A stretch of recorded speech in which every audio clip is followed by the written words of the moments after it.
Sari government of Pakistan ने जिहड़े इंतजामात कीते आ, क्या तुसी इन्हां ते मुतमिन आ? मैंने तुहाडे वर्ड का मतलब समझाओ पहले।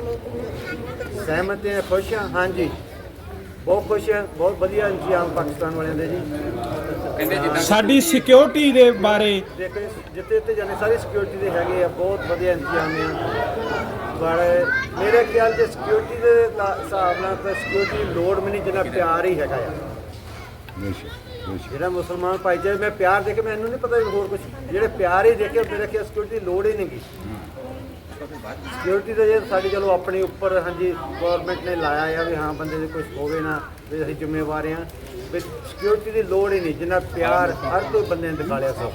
क्या तुसी समझते हैं कि 1947 ਵਿੱਚ ਜਿਹੜੇ ਬਜ਼ੁਰਗਾਂ ਦਾ ਸਿੱਖਾਂ ਹਿੰਦੂਆਂ ਮੁਸਲਮਾਨਾਂ ਦਾ ਆਪਸ ਵਿੱਚ ਪਿਆਰ ਸੀ, क्या लैंदे पंजाब ਵਿੱਚ ਹਜੇ ਵੀ ਉਸੇ ਤਰ੍ਹਾਂ ਹੀ ਪਿਆਰ ਵਸਦਾ ਦਿਲਾਂ 'ਚ ਲੋਕਾਂ ਦੇ? ਕਹਿ ਸਕਦੇ ਹਾਂ 100% ਉਹਦੇ ਬਸ ਉਹ ਹੀ ਅਸੀਂ ਜੋ ਬਾਬੇ ਆਪਣੇ ਕੋਲ ਸੁਣਦੇ ਆਏ ਆ, ਨਾਨੇ ਕੋਲ ਸੁਣਦੇ ਆਏ ਆ, ਵੇਦਾਂ ਸੀਗਾ ਉਹ ਹੀ ਪਿਆਰ ਦੇਖਿਆ ਬਹੁਤ ਜ਼ਿਆਦਾ। ਕੁਝ ਮੀਡੀਆ 'ਚ ਆਂਦਾ ਕਿ ਪਾਕਿਸਤਾਨ ਦੇ ਹਾਲਾਤ ਨਹੀਂ ਚੰਗੇ, ਜਾਂ ਲਹਿੰਦੇ ਪੰਜਾਬ ਕਦੀ ਨਾ ਜਾਓ, ਤੁਹਾਡਾ ਵੀਜ਼ਾ ਨਹੀਂ ਲੱਗਣਾ ਕਿਸੇ ਫਲਾਂ ਜਗ੍ਹਾ। ਤੁਸੀਂ ਇਸ ਤਰ੍ਹਾਂ ਬਾਹਰ ਰਹਿੰਦੇ ਵੀ, ਤੁਹਾਨੂੰ ਕੁਝ ਖਦਸ਼ਾਤ ਜਾਂ ਕੁਝ ਐਸੇ ਗੱਲਾਂ ਦਿਲ ਵਿੱਚ ਹੈ ਸੀ ਕਿ ਸਾਨੂੰ ਬਾਅਦ ਵਿੱਚ ਆ ਕੇ ਪ੍ਰੋਬਲਮ ਹੋਏਗਾ ਕੈਨੇਡਾ ਵਿੱਚ ਜਾਂ ਕਿਸੇ ਹੋਰ ਮੁਲਕ ਜਾਣ ਵਾਸਤੇ? ਨਹੀਂ ਇੱਦਾਂ ਦੀ ਮੇਰੇ ਮਨ 'ਚ ਕੋਈ ਨਹੀਂ ਇੱਦਾਂ ਦੀ ਹੈਗੀ ਵੀ ਮੈਂ ਪਾਕਿਸਤਾਨ ਜਾਊਂਗਾ ਤਾਂ ਮੈਨੂੰ ਹੋਰ ਕਿਸੇ ਮੁਲਕ ਜਾਣ ਨਾ ਦੇਣਗੇ। ਇਸ ਮੈਂ ਤਾਂ ਕੈਨੇਡੀਅਨ ਸਿਟੀਜ਼ਨ ਹਾਂ, ਮੈਨੂੰ ਇੱਦਾਂ ਦੀ ਕੋਈ ਹੈ ਹੀ ਨਹੀਂ ਗੀ ਵੀ ਹੋਰ ਮੈਂ ਮੁਲਕ ਜਾਣਾ ਕਿਤੇ ਵੀ ਰੋਕਣਗੇ, ਇੱਦਾਂ ਦੀ ਨਹੀਂ ਕੋਈ ਹੈਗੀ। ਉੱਦਾਂ ਜ਼ਰੂਰ ਤੁਸੀਂ ਮੀਡੀਆ ਜੋ ਵੀ ਦੇਖਦੇ ਆ, ਮੀਡੀਆ 'ਚ ਚੀਜ਼ਾਂ ਹਾਂ ਵੀ ਇੱਦਾਂ ਪਾਕਿਸਤਾਨ ਹੋ ਰਿਹਾ ਆ, ਕਿਤੇ ਇੱਥੇ ਲੜਾਈ ਹੋ ਗਈ ਆ, ਫਲਾਨਾ ਬੰਬ ਸਿੱਟ, ਇਹ ਜ਼ਰੂਰ ਤੁਸੀਂ ਦੇਖਦੇ ਆ, ਤੁਹਾਡੇ ਮਨ 'ਚ ਵੀ ਖਿਆਲ ਵੀ ਆਉਂਦਾ ਆ। ਪਰ ਜਿਹੜੀ ਚੀਜ਼ ਇੱਥੇ ਆ ਕੇ ਦੇਖੀ ਆ ਟੋਟਲੀ ਡਿਫਰੈਂਟ ਆ, 100% ਡਿਫਰੈਂਟ ਆ। ਜਿਹੜੇ ਲੋਕ ਆਣਾ ਚਾਹੁੰਦੇ ਆ, ਕੁਝ ਖਾਹਿਸ਼ਾਂ ਜਾਂ ਉਹਨਾਂ ਦੇ ਦਿਲ ਵਿੱਚ ਗੜਬੜ ਆ ਕਿ ਪਤਾ ਨਹੀਂ ਹਾਲਾਤ ਕੀ ਆ, ਉਹਨਾਂ ਲੋਕਾਂ ਵਾਸਤੇ ਤੁਸੀਂ ਕੀ ਸੱਦਾ ਜਾਂ ਸੁਨੇਹਾ ਦਿੰਦੇ ਆ ਕਿ ਪਾਕਿਸਤਾਨ ਆਓ ਜਾਂ ਨਾ ਆਓ? ਨਹੀਂ ਉਹਨਾਂ ਤੋਂ ਮੈਂ ਜਿਹੜਾ ਵੀ ਕੋਈ ਦੇਖੂਗਾ ਵੀਡੀਓ, ਮੈਂ ਕਹੂੰਗਾ 110% ਆਓ। ਆਪਣੇ ਗੁਰੂਆਂ ਜਿਹੜੇ ਹੁਣ ਸਾਡੇ ਗੁਰੂਆਂ ਦੇ ਘਰ ਇੰਨੇ ਵਧੀਆ ਵਧੀਆ ਸਥਾਨ ਬਣ ਰਹੇ ਆ, ਹੋਰ ਬੜੇ ਬੜੀਆਂ ਮੁਕੰਮਲ ਤਿਆਰੀਆਂ ਹੋ ਰਹੀਆਂ, ਵੱਧ ਰਹੇ ਆ, ਤਾਂ ਜ਼ਰੂਰ ਆਉਣਾ ਚਾਹੀਦਾ। ਤੁਸੀਂ ਰਿਸ਼ਤਾ ਅੱਜ ਵੇਖਿਆ ਖੁਦ ਬਖੁਦ ਅੱਖਾਂ ਦੇ ਸਾਹਮਣੇ ਮਾਮੇ ਦਾ।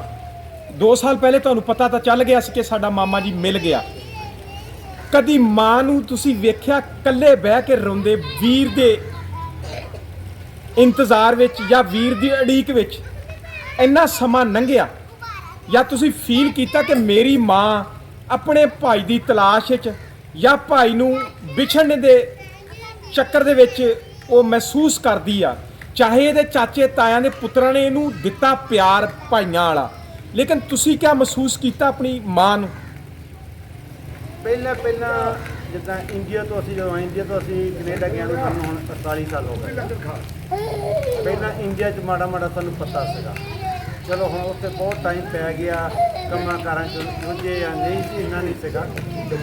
ਪਿਛਲੇ 4-5 ਸਾਲਾਂ ਤੋਂ ਮਾਂ ਨੇ ਜਿੱਦਾਂ ਇਹਨਾਂ ਨੂੰ ਗੁਣਗੁਣਾਉਂਦਿਆਂ ਨੂੰ ਮੈਂ ਕਈ ਵਾਰੀ ਸੁਣਦਾ ਹੁੰਦਾ ਸੀਗਾ ਵੀ ਇਹਨਾਂ ਨੇ 2-4 ਵੀਡੀਓ ਜਦੋਂ ਤੁਹਾਡੀਆਂ ਵੀਡੀਓ ਬਣੀਆਂ YouTube 'ਤੇ ਇਹਨਾਂ ਨੇ ਕਿਤੇ ਦੇਖੀਆਂ ਹੋਊਗੀਆਂ, ਤਾਂ 1-2 ਵਾਰੀ ਮੈਂ ਇਹਨਾਂ ਨੂੰ ਗੁਣਗੁਣਾਉਂਦਾ ਸੁਣਿਆ ਵੀ ਹਾਂ ਮੇਰਾ ਮੋਹਨ ਭਾ ਹੋ ਗਈ ਕਿਤੇ ਵੀ ਸਾਨੂੰ ਵੀ ਰੱਬ ਬਣਾਊਗਾ।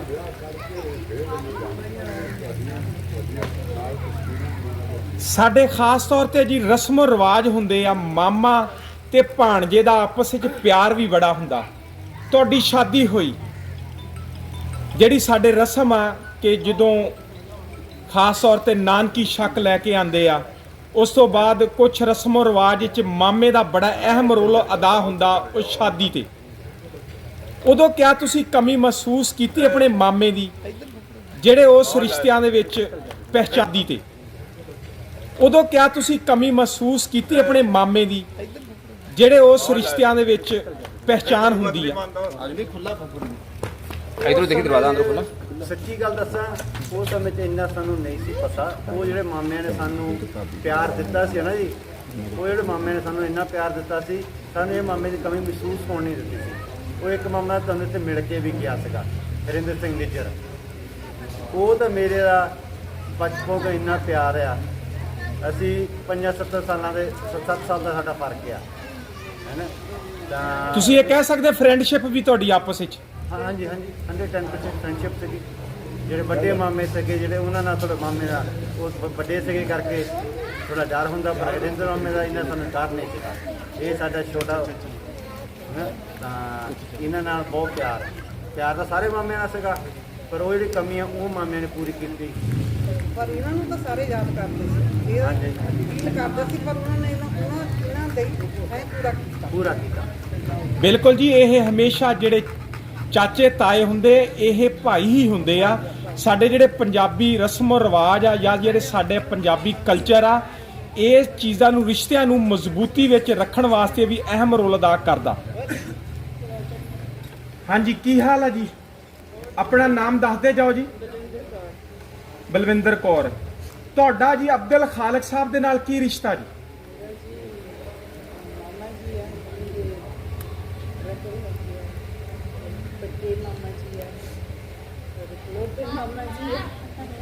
ਹਾਂਜੀ, ਬਿਲਕੁਲ ਸਹੀ ਆਖਿਆ, ਇਕਲੌਤੇ ਮਾਮਾ ਜੀ ਆ। ਔਰ ਸਕੇ ਮਾਮਾ ਜੀ ਜਿਹੜੇ ਤੁਹਾਡੇ ਆ, ਬਕਾਇਆ ਤਾਂ ਤੁਹਾਨੂੰ ਜ਼ਰੂਰ ਤੁਹਾਡੇ ਮਾਮਿਆਂ ਨੇ ਮੁਹੱਬਤ ਪਿਆਰ ਦਿੱਤਾ ਤੇ ਦਿੱਤਾ, ਲੇਕਿਨ ਜਿਹੜਾ ਖੂਨ ਦਾ ਬਲੱਡ ਦਾ ਉਹ ਵਾਕਈ ਤੁਹਾਡੇ ਆ।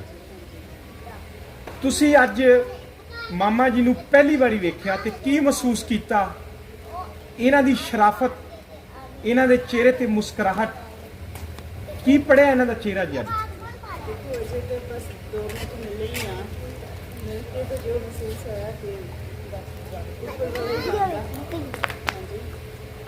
ਜਦੋਂ ਖੂਨ ਦੇ ਰਿਸ਼ਤੇ ਮਿਲਦੇ ਆ ਵਿਛੜਦੇ ਆ ਤੇ ਉਹਨਾਂ ਨੂੰ ਪਤਾ ਜੋ ਦਰਦ जब बच्चे बैठ रहे ਹੁੰਦਾ ਹੈ। ਮਿਲ ਕੇ ਬੜੀ ਖੁਸ਼ੀ ਆ ਮਾਮਾ ਜੀ ਨੂੰ, ਔਰ ਮੰਮੀ ਜੀ ਨੂੰ ਖੁਸ਼ੀ ਆ ਕਿ ਇਹਨਾਂ ਦਾ ਸੁਪਨਾ ਪੂਰਾ ਹੋਇਆ। ਮੇਰੇ ਬਾਬਾ ਜੀ ਦਾ ਨਾਮ ਗੰਗਾ ਸਿੰਘ, ਸਰਦਾਰ ਗੰਗਾ ਸਿੰਘ ਜੀ। ਸਰਦਾਰ ਗੰਗਾ ਸਿੰਘ ਦੀ ਔਲਾਦ ਦੇ ਵਿੱਚੋਂ ਤੁਸੀਂ ਆ। ਤੁਹਾਡਾ ਪਿੰਡ ਹੈਗਾ ਪਟੀਆਂ, ਜਲੰਧਰ 'ਚ। ਅਬਦੁਲ ਖਾਲਕ ਸਾਹਿਬ ਦੇ ਨਾਲ ਤੁਹਾਡਾ ਕੀ ਰਿਸ਼ਤਾ ਜੀ? ਮੇਰੀ ਛੋਟੀ ਮਾਸੀ ਦੇ ਬੇਟੇ ਆ, ਮੇਰੇ ਤਾਇਆ ਜੀ ਦੇ ਬੇਟੇ, ਮੇਰੇ ਪਾਪਾ ਜੀ, ਇਹਨਾਂ ਦੇ ਪਾਪਾ ਜੀ, ਤਾਏ ਚਾਚੇ ਦੇ ਪੁੱਤ ਭਰਾ ਸੀ। ਯਾਨੀ ਕਹਿ ਸਕਦੇ ਆ ਕਿ ਤੁਹਾਡਾ ਇਹਨਾਂ ਨਾਲ ਡਬਲ ਰਿਸ਼ਤਾ, ਦੋਹਰਾ ਰਿਸ਼ਤਾ। ਹਾਂਜੀ ਹਾਂਜੀ, ਸਾਡੇ ਬਾਬੇ ਸਕੇ ਭਰਾ ਸੀ। ਇਹ ਅਬਦੁਲ ਖਾਲਕ ਤੁਹਾਡੇ ਭਾਈ ਤੁਹਾਨੂੰ ਮਿਲੇ ਆ 2 ਸਾਲ ਪਹਿਲੇ ਵੀ। ਕਿਆ ਤੁਹਾਡੇ ਘਰ ਵਿੱਚ ਵੀ ਇਹਨਾਂ ਦਾ ਤਜ਼ਕਰਾ ਜਾਂ ਕੁਝ ਜ਼ਿਕਰ ਹੁੰਦਾ ਸੀ ਕਿ ਇੱਕ ਬੱਚਾ ਸਾਡਾ ਜਿਹੜਾ ਖਾਨਦਾਨ ਦਾ ਸਭ ਤੋਂ ਬੜਾ ਮੁੰਡਾ ਸੀ, ਉਹ ਸਾਡੇ ਕੋਲ ਰੁਲ ਗਿਆ 47 ਵੇਲੇ? ਇਹਨਾਂ ਕਿ ਸਾਡੇ ਘਰ ਦੇ ਹੁੰਦਾ ਸੀ ਨਾ, ਸ਼ਾਇਦ ਮੈਨੂੰ ਲੱਗਦਾ ਸਾਡੀ ਫੈਮਿਲੀ 'ਚ ਕਿਸੇ ਦੇ ਵੀ ਨਾ ਹੁੰਦਾ ਹੋਵੇ। ਮੇਰੇ ਮਾਂ-ਬਾਪ ਇਕੱਠੇ ਹੀ ਘਰਾਂ 'ਚ ਰਹਿੰਦੇ, ਸਾਡੇ ਘਰ ਲੈਣ ਵਿੱਚ ਸੀ, ਇਕੱਠੇ ਰਹਿੰਦੇ ਸੀ। ਇਸ ਕਰਕੇ ਉਹਨਾਂ ਨੂੰ ਬਹੁਤ ਇਸ ਗੱਲ ਦਾ ਪਛਤਾਵਾ ਸੀਗਾ। ਬਹੁਤ ਵਾਰੀ ਸਾਡੇ ਘਰ ਕਿਤੇ ਗੱਲ ਚੱਲਦੀ ਸੀ, ਥੋੜੀ ਵੀ ਸੀ ਚੱਲਦੀ। ਜਦੋਂ ਭੈਣ ਜੀ ਆਉਂਦੇ ਸੀ ਨਾ ਤੇ ਰਾਤ ਨੂੰ 12-12 ਵੱਜ ਜਾਂਦੇ ਸੀ, ਕੋਲ ਬਹਿ ਕੇ ਗੱਲਾਂ ਕਰਦੇ ਨੇ ਤੇ ਮੋਹਨ ਇੱਦਾਂ ਹੁੰਦਾ ਸੀ, ਮੋਹਨ ਇੱਦਾਂ ਸੀ, ਛੋਟੀਆਂ ਗੱਲਾਂ। ਫਿਰ ਸਾਡੀ ਮਾਸੀ ਗੱਲਾਂ, ਤਾਇਆ ਜੀ ਦੀਆਂ ਗੱਲਾਂ, ਸਾਰੇ ਪਰਿਵਾਰ ਨੂੰ ਬਹੁਤ ਕਰਦੇ ਸੀ। ਇੱਕ ਮਾਂ ਜੀ ਪਿੰਡ ਭਟੀਆਂ ਵਿੱਚ 2 ਸਾਲ ਪਹਿਲੇ ਮੇਰੀ ਟੈਲੀਫੋਨ ਤੇ ਗੱਲ ਹੋਈ ਸੀ, ਕਿਆ ਉਹ ਜ਼ਿੰਦਾ ਮਾਂ ਜੀ? ਆਪਣੇ ਭੂਆ ਨਾਲ ਹਾਂਜੀ, ਮੇਰੀ ਭੂਆ ਜੀ ਆ। ਭੂਆ ਜੀ ਆ। ਜ਼ਿੰਦਾ ਜੀ? ਹਾਂਜੀ ਉਹਨਾਂ ਨਾਲ ਵੀ ਗੱਲ ਮੈਂ ਕਰਾਈ ਸੀ ਇਹਨਾਂ ਦੇ ਨਾਲ, ਹਾਂਜੀ ਉਹਨਾਂ ਨੂੰ ਬੜੀ ਖੁਸ਼ੀ ਹੋਈ ਆ। ਤੇ ਕਿਆ ਤੁਸੀਂ ਉਹਨਾਂ ਨੂੰ ਹੁਣ ਮਿਲ ਕੇ ਆਏ ਆ ਹਾਂਜੀ। ਨਿਊਜ਼ੀਲੈਂਡ ਤੋਂ? ਨਹੀਂ ਹੁਣ ਨਹੀਂ ਮੇਰੇ ਕੋਲ ਮਿਲ ਹੋਇਆ, ਮੈਨੂੰ ਯਾਦ ਨਹੀਂ ਹੋਈ ਸਰ, ਪਹਿਲਾਂ ਆਈ ਹਾਂ ਤੇ ਇਸ ਕਰਕੇ ਮੈਨੂੰ ਮਿਲੀ ਨਹੀਂ ਗਈ। ਉਹ ਤਾਂ ਉਹਨਾਂ ਨਾਲ ਵੀ ਗੱਲ ਮੈਂ ਕਰਾਈ ਸੀ ਇਹਨਾਂ ਦੇ ਨਾਲ, ਹਾਂਜੀ ਉਹਨਾਂ ਨੂੰ ਬੜੀ ਖੁਸ਼ੀ ਹੋਈ ਆ। ਤੇ ਕਿਆ ਤੁਸੀਂ ਉਹਨਾਂ ਨੂੰ ਹੁਣ ਮਿਲ ਕੇ ਆਏ ਆ ਹਾਂਜੀ। ਨਿਊਜ਼ੀਲੈਂਡ ਤੋਂ? ਨਹੀਂ ਹੁਣ ਨਹੀਂ ਮੇਰੇ ਕੋਲ ਮਿਲ ਹੋਇਆ, ਮੈਨੂੰ ਯਾਦ ਨਹੀਂ ਹੋਈ ਸਰ, ਪਹਿਲਾਂ ਆਈ ਹਾਂ ਤੇ ਇਸ ਕਰਕੇ ਮੈਨੂੰ ਮਿਲੀ ਨਹੀਂ ਗਈ। ਉਹ ਤਾਂ ਦੂਸਰੇ ਪਿੰਡ ਰਹਿੰਦੇ ਨਾ। ਹਾਂਜੀ, ਉਹ ਹੱਟ ਕੇ ਰਹਿੰਦੇ ਆ ਨਾ। ਉਹਨਾਂ ਦੀ ਸ਼ਾਦੀ ਦੂਸਰੀ ਸਾਈਡ ਨਾਲ ਦੇ ਪਿੰਡ 'ਚ ਹੋਈ, ਮੈਨੂੰ ਪਤਾ ਜੀ। ਜੀ ਜੀ। ਇਹ ਰਿਸ਼ਤੇ ਬੜੀ ਅਹਿਮ ਹੁੰਦੇ ਆ। ਹਾਂਜੀ ਤੇ ਕਿਆ ਤੁਸੀਂ ਸਮਝਦੇ ਆ ਕਿ ਜਿਹੜਾ 47 ਦੇ ਵੇਲੇ 'ਚ ਇੰਨਾ ਮੁਹੱਬਤ ਪਿਆਰ ਸੀ, ਇਹ ਫਿਰ ਕੀ ਰੰਗ ਲੈ ਆਇਆ ਕਿ ਜੇ ਇਹ ਪੰਜਾਬੀਆਂ ਨੇ ਹੀ ਪੰਜਾਬੀਆਂ ਦਾ ਨੁਕਸਾਨ ਕੀਤਾ? ਕੀ ਤੁਸੀਂ ਸਮਝਦੇ ਆ? ਹੁਣ ਵੀ ਬੜਾ ਪਿਆਰ ਆ। ਸਿਆਣਿਆਂ ਨਾਲ ਜਦੋਂ ਗੱਲਬਾਤ ਕਰਦੇ ਹੋ ਕਹਿੰਦੇ ਪੁੱਤਰ ਬੜਾ ਤੇ ਮੁਹੱਬਤ ਸੀ। ਇਹ ਨਫ਼ਰਤ ਕਿੱਥੋਂ ਆਈ ਤੁਹਾਡੇ ਹਿਸਾਬ ਨਾਲ?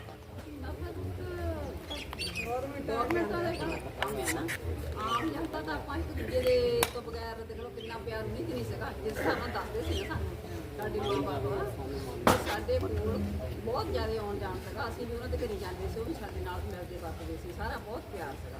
ਪਰ ਇਸ ਸਮੇਂ ਦਾ ਹਿਸਾਬ ਕਿਤਾਬ ਬਦਲ ਗਿਆ।